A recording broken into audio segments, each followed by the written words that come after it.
Ya va. Hola, buenas tardes. Les habla nuevamente el pastor Jaime Díaz de la Iglesia Dios Proveerá, Estados Unidos, Estado de Utah, Ciudad de Salt Lake. Y nos es muy grato poder dirigirnos a ustedes con algún tema escritural para poder reflexionar para nuestro aprovechamiento. Hemos venido siguiendo una suerte de tema que es relacionado con lo que se llama hoy en día guerra espiritual. A pesar de que la Escritura lo menciona abiertamente, esta nos aparece como un lugar donde Dios nos da a conocer qué es lo que nos ha dado como atributo, armadura, y quién es nuestro enemigo y nuestra manera de luchar. Yo quisiera esta tarde leer un trozo de la palabra del Señor que se halla en Efesios capítulo 6 y leer algunos versículos que nos servirán de base para poder conversar respecto a este tema.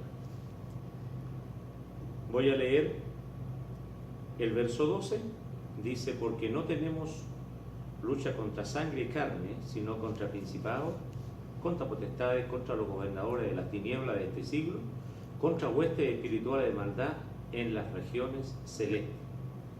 Por tanto, tomad toda la armadura de Dios para que podáis resistir en el día malo, y habiendo acabado todo, estar firmes. Cuando hablamos de guerra espiritual, es muy normal que haya una reticencia por parte de los hermanos, o quizás un cierto temor, porque cuando se habla de una cosa así, se está hablando de algo que no se conoce con profundidad, y esta es una falta que tiene la iglesia evangélica, o lo digo mejor, la iglesia cristiana, la que sigue a Cristo, la que cree en Cristo, la que ha depositado su confianza en Él, al no aferrarse a lo que el Señor nos enseña. Yo soy una persona que cree que la guerra espiritual existe y existe la liberación por parte del Señor. Jesús nos dejó muchos ejemplos en ese sentido, pero fundamentalmente quiero decirle que la guerra espiritual no es un fin en sí mismo, sino que es un medio para lograr un fin. La guerra espiritual no es algo que viene como una meta a alcanzar, sino que es una herramienta o una instancia que Dios nos deja para alcanzar el fin que trajo a Jesucristo a esta tierra.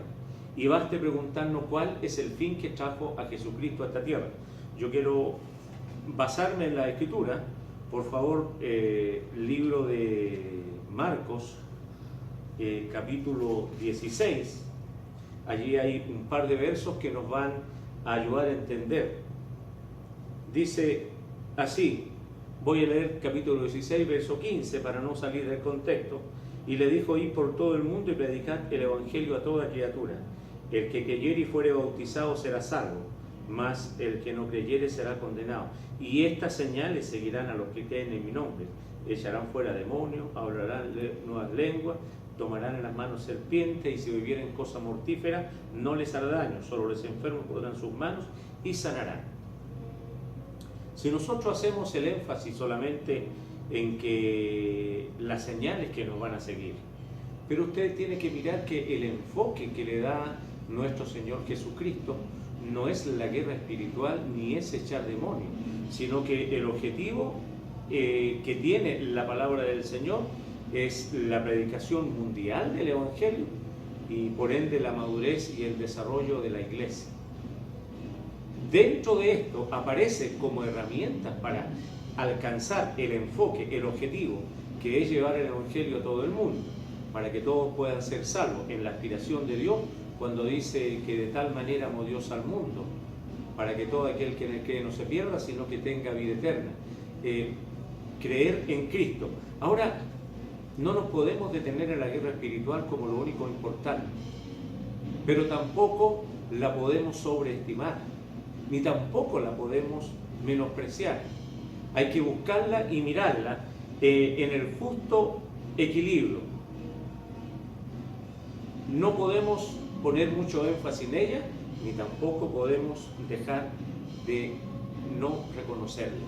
Ahora, para mucha gente hablar de guerra espiritual es como un tabú, es como que no es bueno.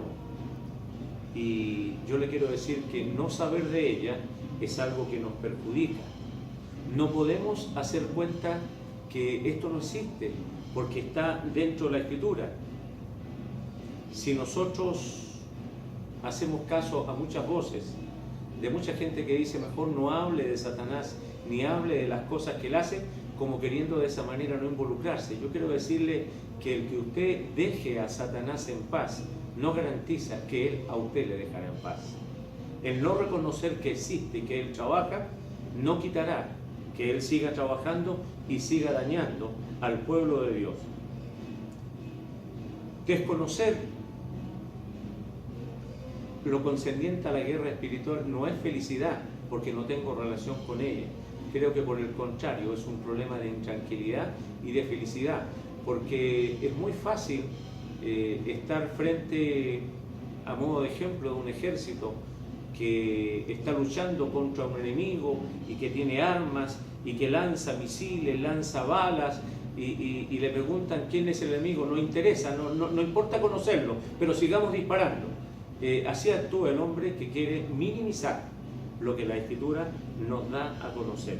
Ahora, usted debe reconocer que Satanás, el enemigo declarado de Dios, funciona en las tinieblas. Ese es su mundo, él es el rey de las tinieblas, él se mueve de esa manera. Y cuando nosotros lo desconocemos, nosotros entramos en tinieblas. Y cuando nosotros llegamos a conocer lo que es la guerra espiritual, esta luz que nos da la palabra pone al descubierto todo lo que él hace, y de esa manera, al vertir luz sobre eso, le estorbamos y le creamos problemas y nos oponemos a su labor. Ahora, hay algo muy importante también a reconocer. Satanás sabe quiénes son sus enemigos. Satanás sabe quién es el hombre o la mujer que a él le puede dar problemas. Y no todos dentro del pueblo de Dios son enemigos de Satanás. Hay una palabra que nos va a avalar en este sentido, que está en el libro de los Hechos, capítulo 19, verso 15, y yo se lo quiero leer. Dice así: pero respondiendo el espíritu malo dijo: a Jesús conozco y sé quién es Pablo, pero vosotros ¿quiénes sois? Satanás sabe quién es el cristiano que tiene autoridad. Satanás conoce quién es el hombre que está provisto de la potestad de parte de Dios. Ahora, lo importante, mi hermano, es no desconocer lo que Dios nos ha dado. La Escritura dice que la verdad nos hará libre. Dice: y conoceréis la verdad y la verdad os hará libre. Es un verso muy conocido, pero yo quiero preguntarle, ¿cuál verdad nos hace libre? Es muy probable que usted me diga: Cristo es el que nos hace libre. Es cierto, Cristo es la verdad, pero ¿de cuál verdad? La Escritura habla de toda la verdad, porque toda la Escritura es verdad. Toda la Escritura fue dejada por el Señor Dios para que fuera beneficio. Ahora, todo lo que nosotros conocemos de Satanás está en la Escritura, y todo lo que conocemos de Dios también está en la Escritura. Esa es la verdad. Tu palabra es verdad. Si la palabra de Dios es verdad, debiéramos conocer todos los aspectos de los cuales ella nos habla. Ahora, si reconocemos que la Biblia es la palabra inspirada por Dios, que Dios reveló a hombre por medio del Espíritu Santo, vamos a tener que reconocer que las enseñanzas de las Escrituras son necesarias, son importantes y me atrevo a decir vitales para que el pueblo de Dios siga desarrollando la gran comisión en la perspectiva que Cristo la enfocó: la evangelización del mundo y el robustecimiento y la madurez de la iglesia. Importante es, ante esta interrogante de que si la guerra espiritual es o no es, nosotros debemos poner las cosas en su contexto. Satanás es un enemigo que la Escritura lo demuestra como un enemigo derrotado. pero no por ello nosotros podemos olvidar y menospreciar.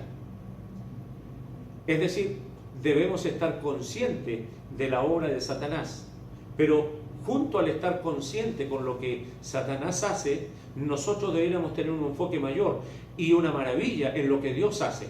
Ese debería ser nuestro enfoque, porque nuestro Dios, el Señor que nos ha salvado, es mucho mayor que Satanás. De tal manera de que nosotros debiéramos maravillarnos con Cristo el Señor y a Satanás tenerlo consciente como un enemigo.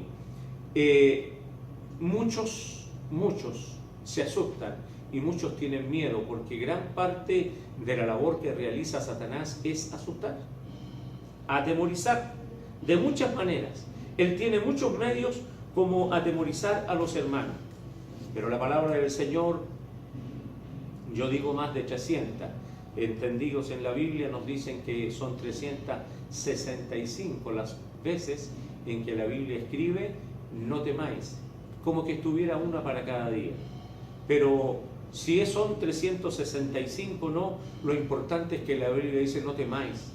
Y cuando el Señor nos llamó a sus caminos, Él nos brindó toda protección. Pero lo más importante, yo quiero que usted se quede con un versículo que está en un salmo que es muy conocido, el Salmo 23, en su verso número 4 dice: no temeré mal alguno. No temeré mal alguno. Y cuando la Escritura hace mención al mal, está haciendo mención alusiva directamente a quien es el padre de la mentira y la maldad, que es Satanás.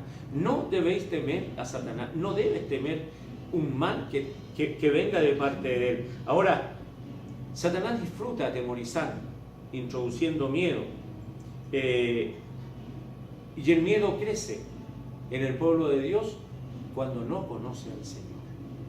Los temores se van cuando el hombre conoce al Señor. En la medida que nosotros vamos conociendo de los poderes, vamos conociendo de la grandeza de Dios, más creemos en Él y menos tememos a Satanás, porque sabemos que Satanás fue un enemigo derrotado en la cruz. Por ahí la Escritura nos dice que fueron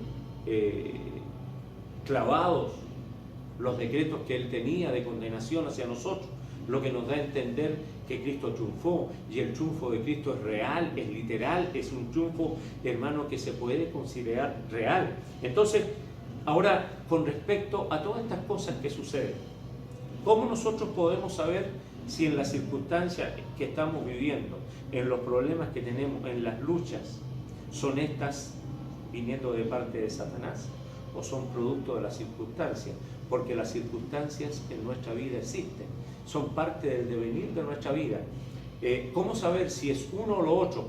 Porque hay quienes que exageran esta situación y atribuyen todo aparte de Satanás, cuando no es así.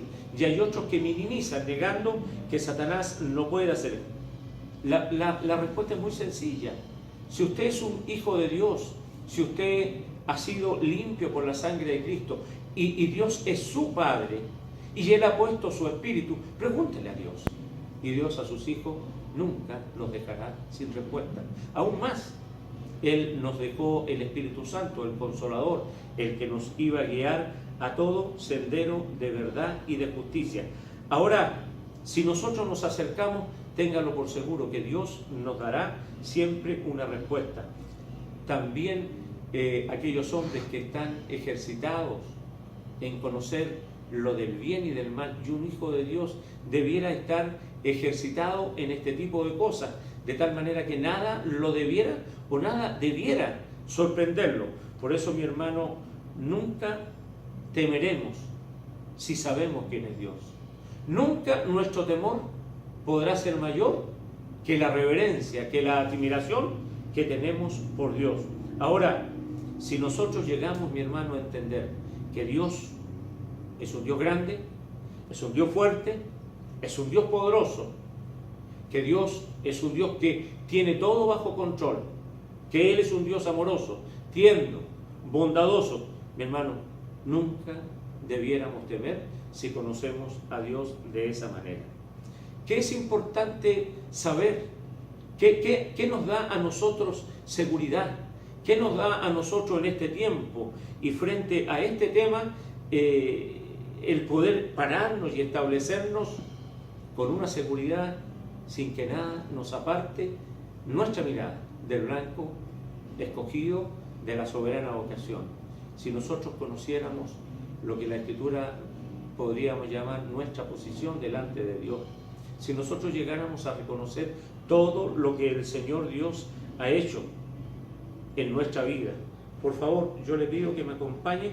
Quiero leer algunas de las cosas que el Señor Dios hizo con nosotros. Mire, dice que esto es para los hijos de Dios, que Dios nos bendijo con toda bendición espiritual en lugares celestiales en Cristo. Es decir, toda bendición, lo que significa que no está excluyendo a ninguna bendición. Todas nos han sido entregadas en lugares celestiales, que fuimos escogidos desde antes de la fundación del mundo, antes de que de usted y de mí se hablase, antes de que hubiesen muchas cosas en esta tierra, ya éramos conocidos como hijos de Dios. Es uno de los grandes misterios, como Dios, antes de que nosotros estuviésemos en el vientre de nuestra madre, ya nos conocía, y que Él nos predestinó para ser adoptados como hijos, por medio de Jesucristo, según el efecto de su voluntad, porque Él lo quiso, nada más. Ahora, Él también a nosotros nos dejó para que un fin, que seamos alabanza de su gloria. Nosotros los que estamos esperando a Cristo, estamos para alabanza. El que Dios a usted y a mí nos haya entregado una herencia semejante a la de Cristo. El que Dios a usted y a mí nos haya sentado con Cristo. Usted en los primeros capítulos del libro de Efesios, capítulo 1, 2 y 3, usted va a encontrar una serie de argumentos que van a decirnos quiénes somos delante de Dios y qué significamos nosotros para Él, qué Él ha hecho con nosotros y en qué posición nos ha puesto, por qué el Hijo de Dios puede hacer uso de la victoria de Cristo, por qué el cristiano puede sentirse seguro y sabiendo de que Dios le ha de respaldar. Porque si pudiéramos decirlo de alguna manera que se entienda en términos nuestros, la posición legal de un cristiano, la posición que nos acredita, está en estos capítulos. Dios de la nada nos llamó al Evangelio y cuando nosotros somos conocedores de esta posición, mi hermano, mi hermana, sentimos seguridad, sentimos certeza, nos sentimos establecidos sobre una roca. Y esta roca maravillosa es la que nos ha dado a nosotros estas cosas. Ahora, cuando la Escritura nos dice, y juntamente con Él nos resucitó y asimismo nos hizo sentar en los lugares celestiales con Cristo Jesús, yo le pido que usted reflexione un momento. Él dice que Él nos resucitó. Y yo me hago la pregunta, yo no he muerto todavía, ni he partido en el rapto de la iglesia. Ni ha venido Cristo a buscarme antes, pero para Él yo estoy resucitado. ¿Qué significa? Que la victoria ya está conseguida. Él nos resucitó y nos hizo sentar, es decir, tiempo presente. Estamos sentados en esta hora junto con Cristo en el reino de los cielos. Si eso a usted no le da seguridad, la verdad que yo no sé qué pudiera darle esta seguridad. Cuando Satanás sabe que un cristiano está posesionado de la palabra de Dios y de quien es delante de Dios, mi hermano, él se retira. Él sabe que no puede molestar. En palabras nuestras, cuando la Escritura lo dice, el demonio es echado fuera de alguien, es liberado. Pasa un tiempo por lugares secos, ¿no es cierto? Y va y vuelve y toma 7 espíritus peores que él y vuelve a la carga, procurando entrar nuevamente al corazón de esa persona. Cuando el diablo sabe, cuando Satanás sabe que un cristiano está apertrechado y está seguro en su fe y sabe cuál es su posición y sabe cuál es la potestad que Dios le ha dado, mi hermano, él se retira. Y un cristiano puede pararse delante del enemigo, como lo dice la Escritura, sometidos pues bajo la poderosa mano de Dios. Es decir, sirva a Dios en integridad, sirva a Dios de acuerdo a las Escrituras, sométete a los preceptos, a los mandamientos de Dios, y entonces te pondrás frente a Satanás y le resistirás y le reprenderás, y éste huirá y éste no podrá avanzar. Mi hermano, esto somos lo que Dios nos ha entregado. Estamos sentados con Él.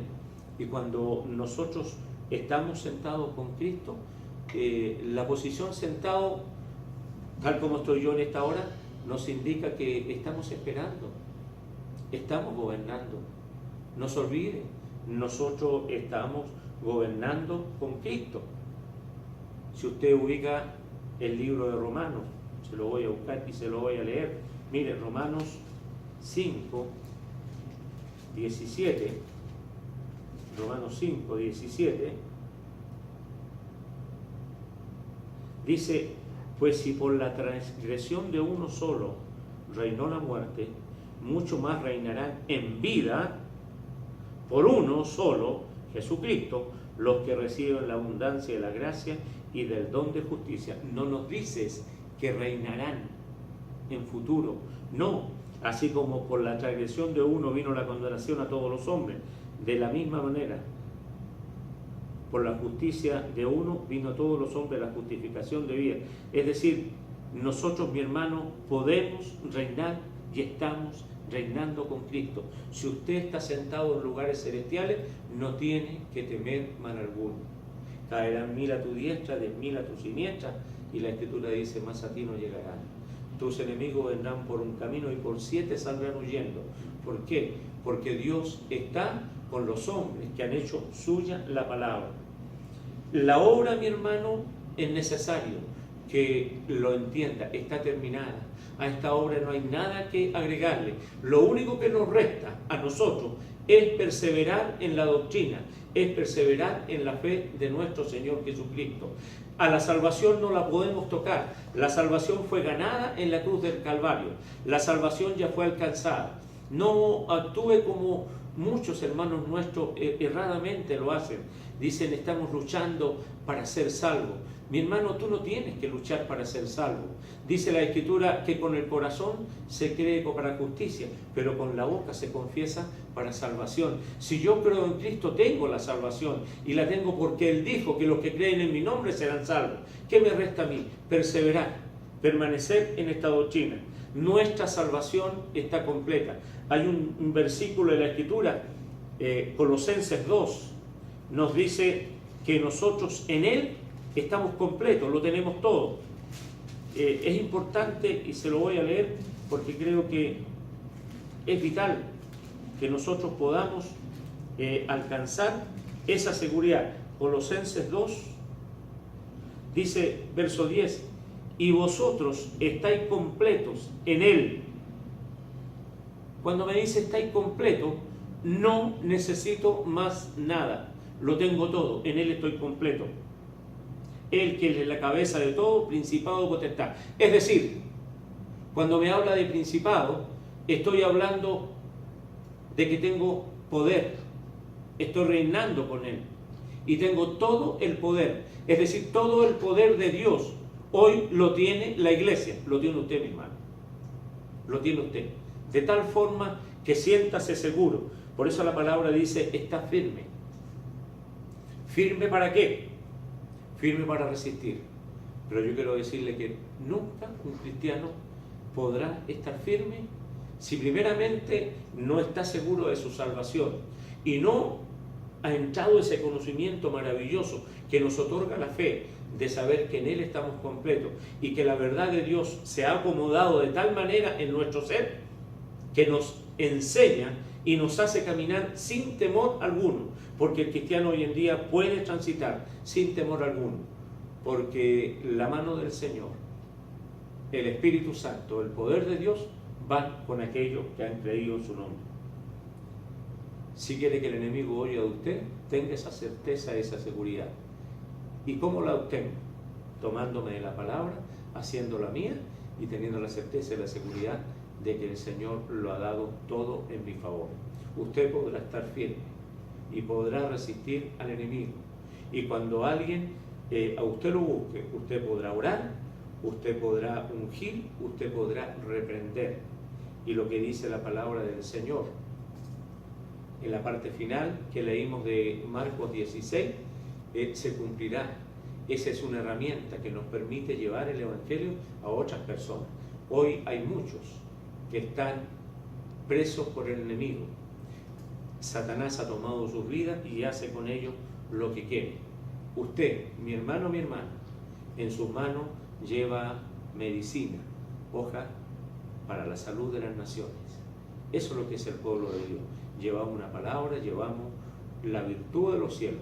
Así que cuando le hablen de guerra espiritual, no se asuste. El capitán, el que lo dirige, siempre estará con usted y le acompañará y le dará la victoria. Quisiera que antes de concluir todo, pudiéramos orar y permitir que esta palabra cumpla su objetivo, que es entrar a su corazón y que usted, después de escucharla, salga de ella creyendo y confiando que Cristo lo ha hecho todo en su vida. Si usted gusta allí, sentadito, paradito como esté, cierre sus ojitos por reverencia al Señor y oremos ante Él. Padre Santo, justo Dios, reconocemos, Señor, que toda la gloria, que toda la honra le pertenece a usted. Los hombres somos receptores, hemos recibido esta bendición y nos gozamos, Señor, porque no siendo nada ni nadie, usted nos ha entregado las virtudes de los cielos y nos ha entregado a su Hijo, el cual morando en nosotros nos permite caminar con seguridad.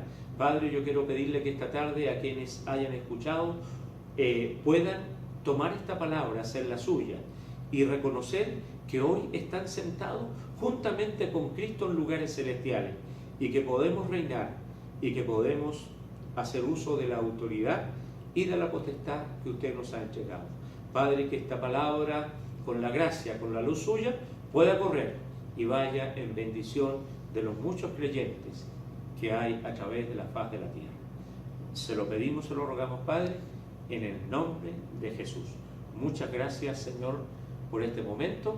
Y a usted, mi hermano o amigo que ha escuchado, quiero decirle, si Dios lo permite, seguiremos tocando algunos temas alusivos a esto, basados totalmente en las Escrituras.